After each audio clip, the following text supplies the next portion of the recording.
friends, welcome back to channel NEET Biology Expert. I am Dr. Parveen. In this lecture series, we are studying Class 12 Biology Unit 2 Genetics and Evolution. In this particular lecture, we are going to study about the principles of inheritance and variation chapter, particularly inheritance of two genes. Let's get started. We know that Gregor Johann Mendel did experiments, hybridization experiments using the garden pea plants. He did monohybrid cross and dihybrid cross experiments. In the monohybrid cross experiment, Mendel found that if a trait is controlled by a pair of allele, one allele is dominant over the other. The same result he observed for all the different characters, all the 7 contrasting characters he did with. For example, he tried tall plant versus dwarf plant and found that tall is the dominating one. Similarly, green plant with green pod with the yellow pod, and he found that green is the dominating.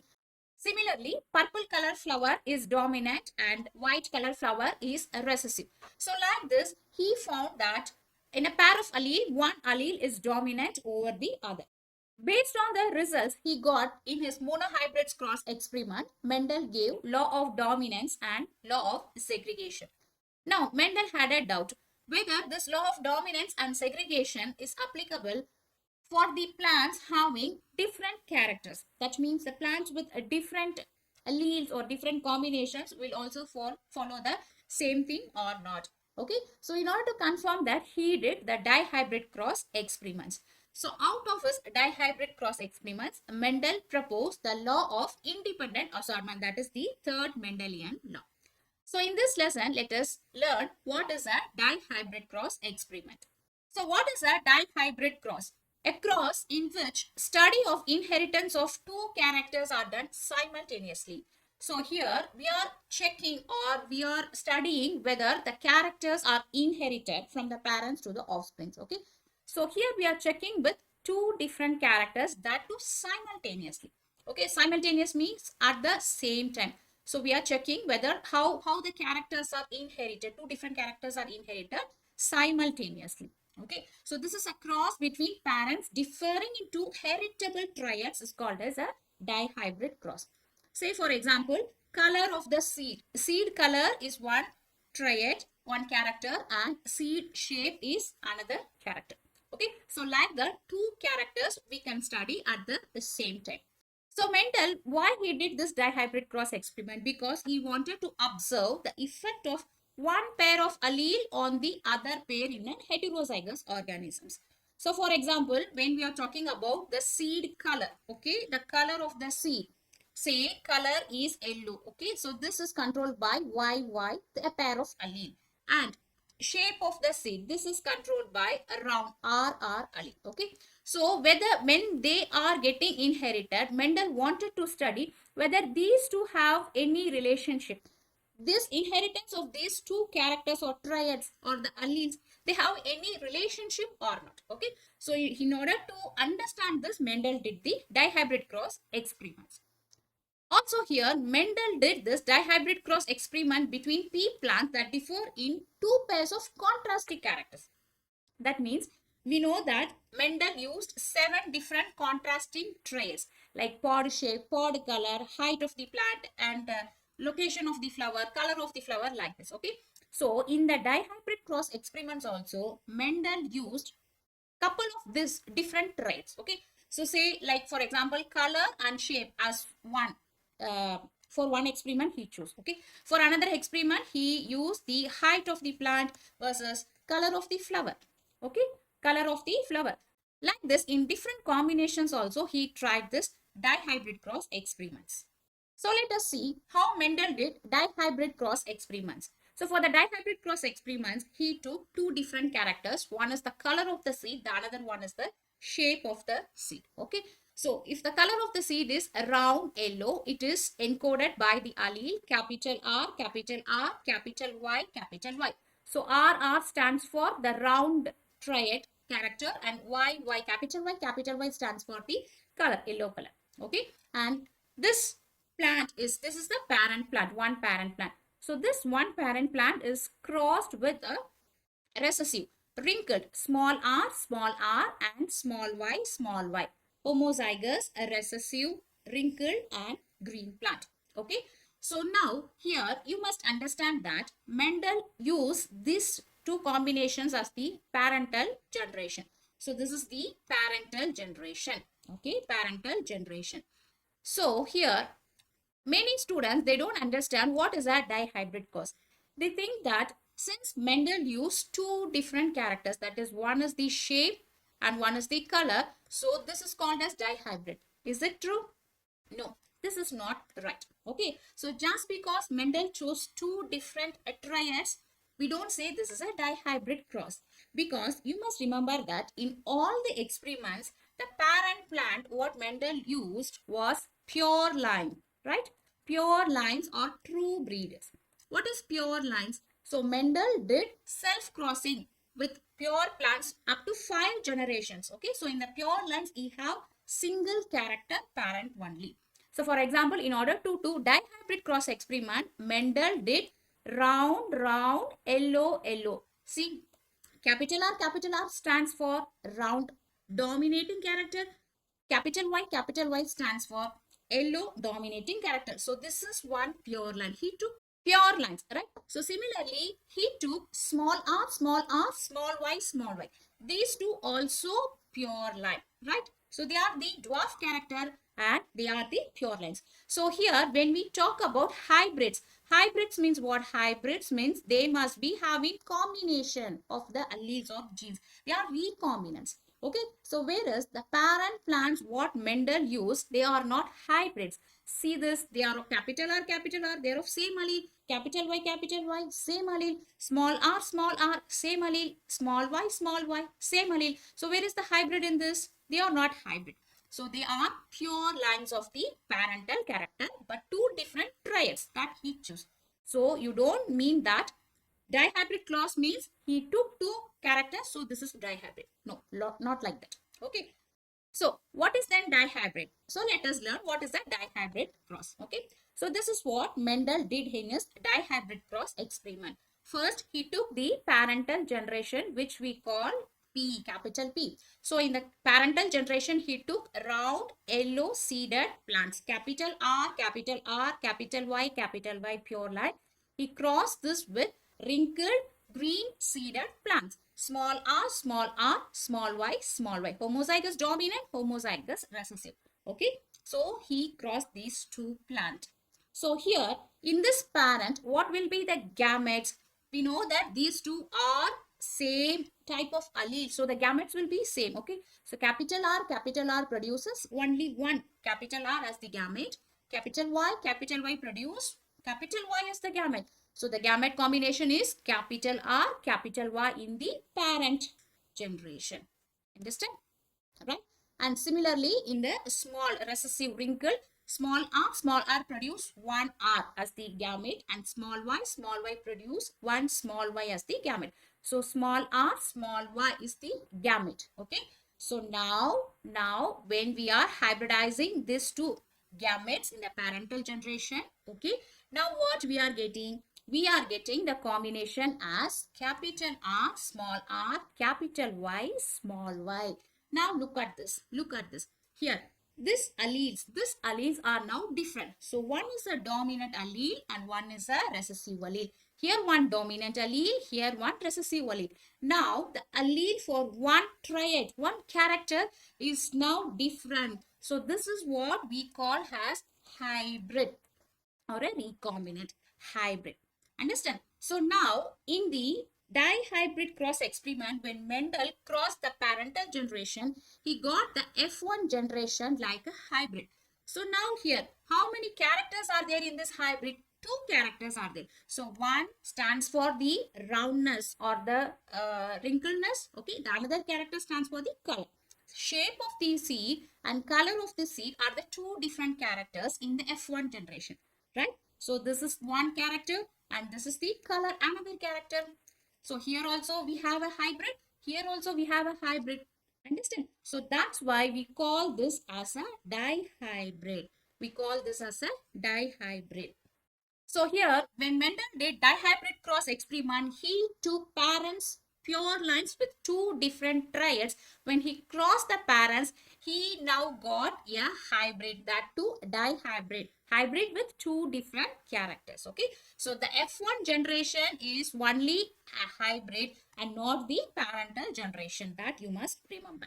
Okay, understand? Now, what Mendel is doing? Mendel is doing now a second set of experiment, that is selfing. Selfing of the F1 generation. Similarly, how he did in the monohybrid cross, same like selfing of the F1 generation is doing now in the dihybrid cross. Okay, so in the dihybrid cross, the F1 generation produces four hybrids. So all the four hybrids are same. Okay, same like in monohybrid. All are same. So let us see the monohybrid one. See, he took tall, homozygous tall with homozygous recessive dwarf. Okay, so in the first F1 generation, he got four heterozygous dominant tall. I am talking about monohybrid cross. So when he did the selfing of the monohybrids in the F1 generation, okay, he got 3:1 ratio, 3 tall and 1 dwarf. This is the monohybrid cross. Okay, similarly here he is also getting 4 hybrids, all are heterozygously round yellow. Heterozygous dominant, round yellow. You could see here capital R, small r, capital Y, small y. Heterozygous round yellow. Okay, now he is taking 2 plants out of this 4 and doing a selfing, self crossing. Okay, so in the self crossing, what will be the characters of the plants? They are same, right? They are heterozygous, round yellow color. So capital R, small r, capital Y, small y. So here also capital R, small r and capital Y, small y. Now he is doing selfing between these two plants. So now what will be the gamete produced by a single plant? So we must understand this. Okay, so these are the 4 different combinations of gametes produced by the F1 generation plants. Okay, so let us understand how these gametes are produced.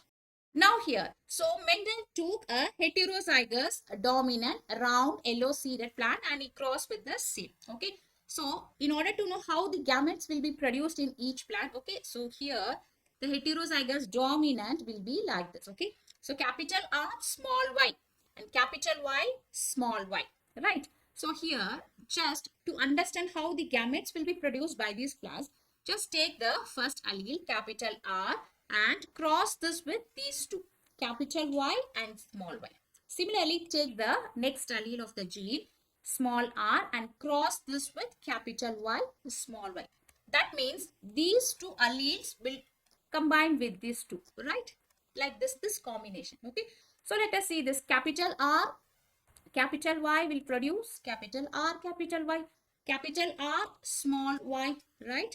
And the third one, small r, capital Y, and fourth one, small r, small y. So these are the 4 different combinations of gametes formation in this F1 plant. Okay, right? So this is what it is written here. The same thing is written here. So these are the gametes for the F2 generation now.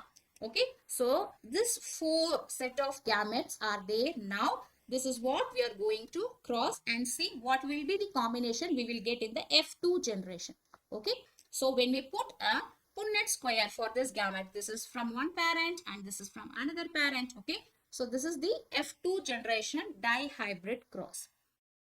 So based on selfing this F1 generation gametes, now we get the F2 generation. So based on that results only, Mendel proposed the third law of inheritance. Right. So let us cross this. Okay. Cross this. We get capital R, capital R, capital Y, capital Y. And this crossing capital R, capital R, capital Y is small y. This crossing capital R, small r, capital Y. And fourth crossing capital R, small r, capital Y, small y. Clear? So like this, we will get 16 combinations of the alleles, okay, in the F2 generation in the dihybrid cross. Okay, so now look at this. So when we see the phenotypic appearance of this hybrids, how it will be. So wherever capital R and capital Y is expressed, capital R stands for round and capital Y stands for yellow, right? So wherever these two alleles are expressed dominant, so there the color will be yellow and the shape will be round. So accordingly, here capital R, capital Y, so yellow, round yellow, and here capital R, capital Y, round yellow. So here, here, so here, here. So like this, we have 9 combinations of capital R, capital Y as the dominant allele. So the character is expressed as round yellow phenotypically. Now, the second combinations of the genes. See here, capital R stands for round, small y, homozygous recessive. Okay, so green. So similarly, when one dominant, one recessive, that means a round and green. These 3 combinations, in 3 combinations, we get in the dihybrid cross.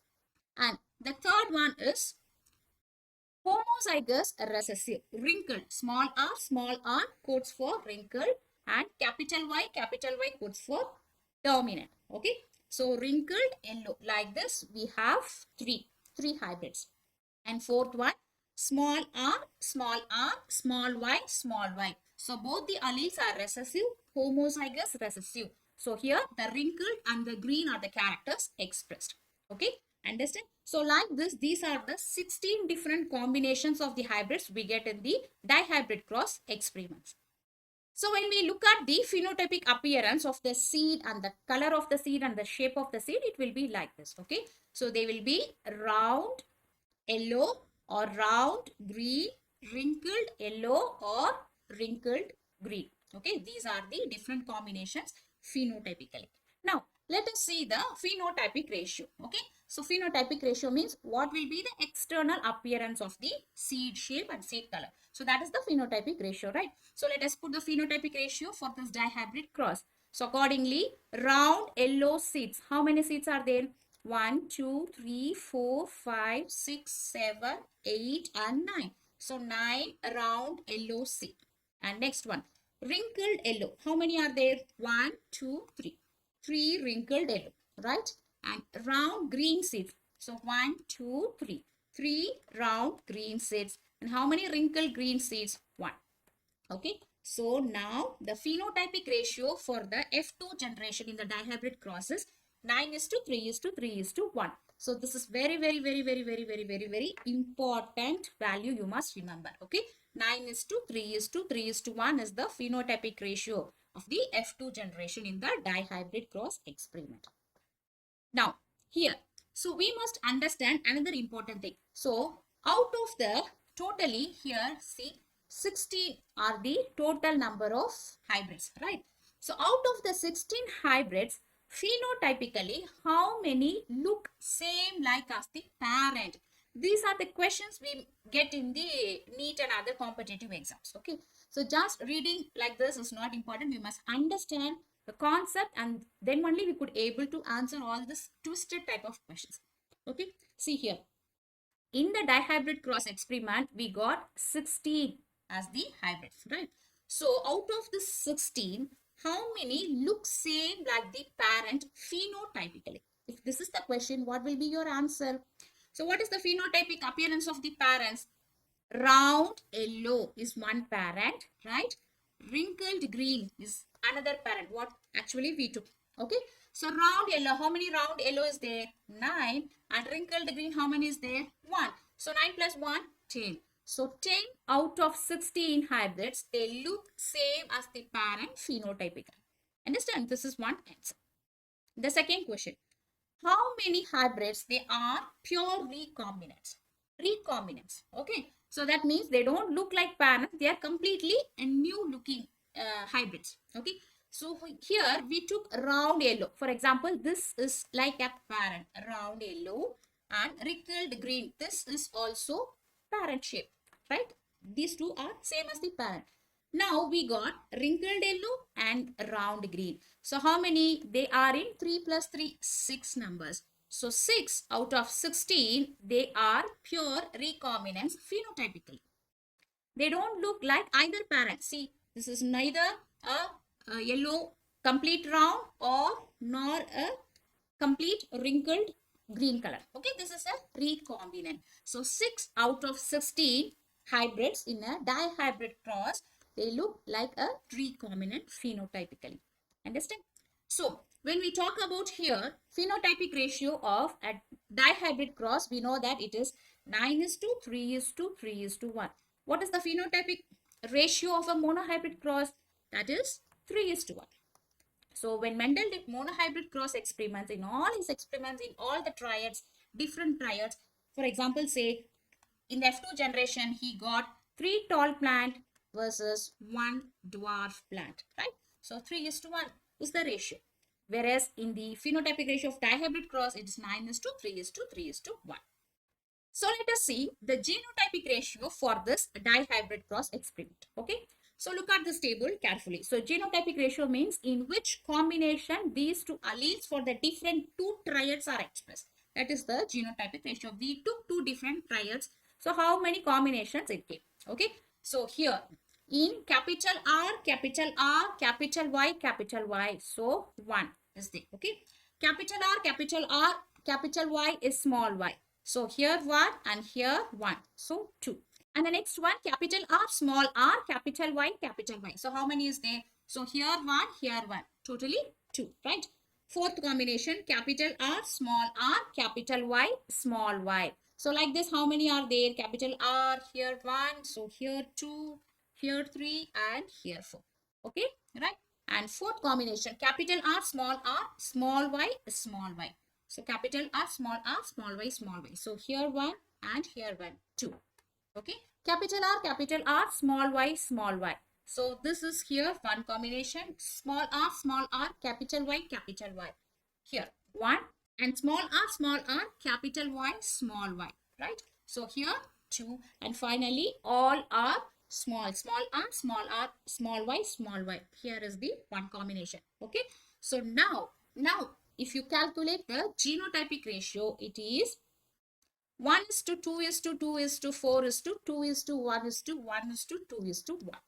Okay. So this is the genotypic ratio of F2 generation in the dihybrid cross. So this is very, very, very important. You must remember this ratio. Okay. So when we talk about monohybrid cross genotypic ratio, so what is the genotypic ratio in the monohybrid cross? That is 1:2:1. So when Mendel crossed, okay, so he got capital T, capital T, capital T, small t, small t, small t. So 1:2:1. So when he crossed two F1 generation, he got 16 combination like this, and the genotypic ratio is this one. Okay. Now here, like similarly how we saw in the phenotypic ratio, here also we have one question. That means how many plants have the same genotypic ratio as the parents in the dihybrid cross experiment? Okay. So genotypically, how many plants look same like the parents? So we know that we took two parents, right? Capital R, capital Y, homozygous dominant versus small r, small y, homozygous recessive. These are the parent we took initially, right? So look at this in this table. How many look same like the parent? So here you have one which look like the parent, dominating character. Here we have one which look like the parent, recessive character. So totally here one, here one. So 2 out of the 16, they look like parent genotypically. Okay, understand? Here we can notice another thing, that if the allele combinations differs, only we can say it is a hybrid, right? If they are same, it is not a hybrid. So accordingly here, these two parent, like they look same. These two are looking same here. These two alleles are looking same. So they are not pure hybrids. These two are not pure hybrids. See here, these two are not pure hybrids, right? Because their alleles are same. Whereas if you see the other combinations of the alleles, either one will be at least a hybrid. Okay. So here in the second one, both are capital R, capital R. It is not a hybrid. Whereas if you see, one is capital Y, small y. Whereas here, the color of the seed is a hybrid. Understand? So this is hybrid, and here one hybrid like this. Either it will be one or two. Okay, at least one hybrid will be there in the dihybrid cross experiment. Understand? This is just for your extra point of information. So here, when Mendel completed his dihybrid cross experiment and took all his results, he found a surprising thing. That is, in a monohybrid cross experiment, phenotypically, the ratio of the organisms is 3:1, right? So 3 tall plant, 1 a dwarf plant, like this in the monohybrid cross. Okay, monohybrid. So this is the phenotypic ratio. That means if only one trait or one gene character was checked, it was the phenotypic ratio. Similarly, this ratio was also observed in the dihybrid cross experiment. Okay, see, in the dihybrid cross experiment, Mendel took two characters. One is the seed color. Okay, one is the seed color and another is the seed shape, right? So when he checked the hybrids, whatever hybrids he got, the seed color, okay, so he found that the yellow is to green color was in the 3:1 ratio. Yellow is to green color was in the 3:1 ratio. Okay, let us understand how. See here, this is the ratio, phenotypic ratio. We got 9:2, 3:2, 3:1 of the total 16, right? So here, just look at the yellow color. How many yellow color are there? So here, 9 plus 3. So 12 yellow color seeds are there. Okay. And how many green color seeds are there? So 3 plus 1, 4. Okay. That means 3/4 of the seeds were yellow and 1/4 of the seeds were green. So this gives him a ratio of 3:1. Understand? This is for one character only, when we see only one character. Similarly, when Mendel observed the seed shape, okay, so here he took two, right? Round and a wrinkle, okay. So look at this, how many round seeded plants were this? So here round 9 and here 3. So 9 plus 3, 12. Okay. Also, how many wrinkle were there? 3 wrinkle and 1 wrinkle, 4. Okay. That means 3/4 of the seeds were round and 1/4 of the seeds were wrinkled. Again, this gives a ratio of 3:1. Okay, understand? So in the F2 plants, 3/4 had yellow seeds and 1/4 had green seeds. So the segregation of the yellow is to green is 3:1 ratio. Similarly, in the F2 plants, 3/4 had round seeds and 1/4 had wrinkled seeds. The segregation of the round versus wrinkled is 3:1. So for each character, the segregation of the alleles is in the ratio 3:1, 3:1. Okay, this important point he observed in the dihybrid cross experiment. So not only with this, he did the dihybrid cross experiment with several combinations. For example, say height of the plant versus color of the flower, or the axial position of the flower versus the pod shape. Like this, in every combination, he got the same thing. But when you take together both the characters together, then the phenotypic ratio is 9:3, 3:2. Okay.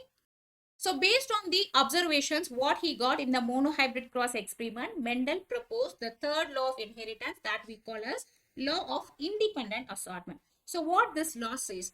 Law of independent assortment says when two pairs of triads are combined in a hybrid, segregation of one pair of character is independent of the other pair of characters. That means when two pairs of characters are there, okay, the characters, whatever they are getting segregated or they are inherited, they are independent of each other. See, for example, Mendel took two characters. So one is the shape of the seed and another is the color of the seed. So the shape of the seed is encoded in the allele round R. Okay. So the color of the seed is encoded in the allele which codes for capital Y. Y seed. Okay. So now this R and Y, they are not linked to each other.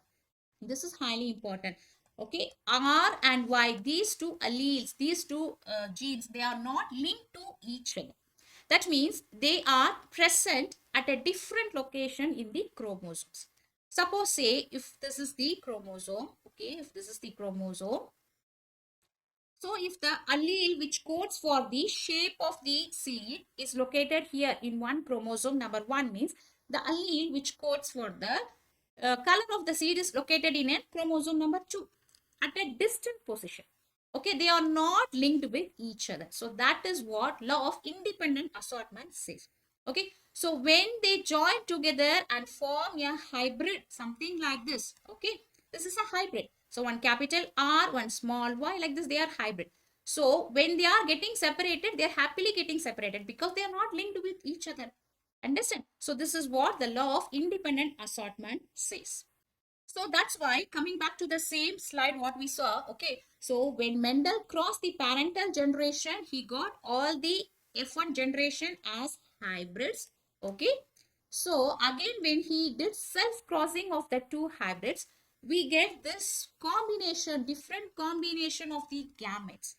If here, suppose this capital R and capital Y, these two different characters, these alleles, if they are linked means they could not able to make combinations. We will not get combinations. No combinations is possible like this. So see here, this capital R is combining with small y here. Okay. Capital R is combining with small y. Similarly, capital Y is combining with small r. So like this recombination is possible only if these two alleles are separated, if they are not in a linkage. Okay. So here we must remember that linkage is inversely proportional to independent assortment. Independent assortment. Right? So if the alleles are linked together, independent assortment will not occur. If they are not linked only, these recombinations is possible. Okay. This is what the law of independent assortment says. Understood? Okay. So now coming back to the conclusion, Mendel, based upon his monohybrid cross experiments, he gave two laws, law of dominance and law of segregation. These two laws were generated based upon his experiment with only one triad or one gene combination. Okay, so what law of dominance says? Law of dominance says some alleles are dominant and some are recessive. Say for example, capital T versus small t means the tall is dominant and small t is recessive. This is law of dominance. The second law, law of segregation, says that the alleles are separated during the gamete formation. So if there is hybrid like this, so when they form gametes, these two alleles are completely separated. So that's why we call this as purity of gametes. Okay, this is what second law, law of segregation, says. Then Mendel did experiment with two different triads. Okay, so based on the two genes, Mendel did dihybrid cross experiment and he gave law of independent assortment. So what law of independent assortment says? Alleles of different genes do not influence each other inheritance. So when two alleles are there, say roundness and yellow, these two are the different alleles. When they get inherited, they will not influence each other. Okay, they get inherited independently. So this is called as law of independent assortment. So I hope this lesson is clear for you. If you like this lesson, like, comment, share and subscribe to our channel NEET Biology Expert. Thank you.